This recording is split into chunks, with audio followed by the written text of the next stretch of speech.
হাজার হাজার মানুষ বাইরে তারা দাঁড়িয়ে আছে রাজভবনে। তারপরে আমরা বেরিয়ে এসে ওইখানেই আমাদের একটা জিপে দাঁড়িয়ে বসে বক্তৃতা দিতে হয়।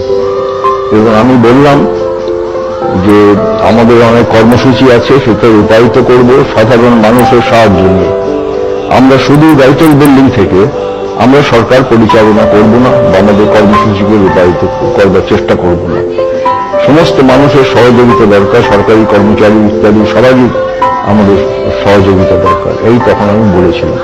তারপরে তো ঢুকলাম রাইটার্স বিল্ডিং, এটা 77 সালে, তখন আমাদের বামপন্থী ঐক্য হয়েছিল। তারপরে যখন আমাদের প্রথম ক্যাবিনেট মিটিং হলো, এটা বাইরে বলিনি, বাইরে বলেছিলাম শুধু ওই কথাটা যেটা এইমাত্র বললাম, যে রাইটার্স বিল্ডিং থেকে শুধু আমরা সরকার পরিচালনা করব।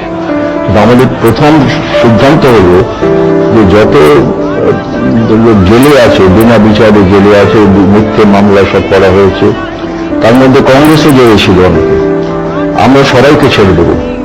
নকশালরা ছিল, আমরা সবাইকে মুক্তি দেব।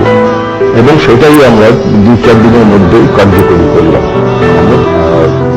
তারপরে আমরা 77-এর সীমাবদ্ধ ক্ষমতা নিয়ে এই যে আমরা কাজ করলাম, এবং তারপরে আমরা শুধু মুক্তি দেয়া না, যারা জেলে ছিল তাদের, আমাদের এটাও আমরা করলাম, বলেছিলাম, প্রতিশ্রুতি দিয়েছিলাম যে আমরা পঞ্চায়েত করব, ভূমি সংস্কার করব। ভূমি সংস্কার করে 13 লাখ একর জমি আমরা বিলি করেছিলাম।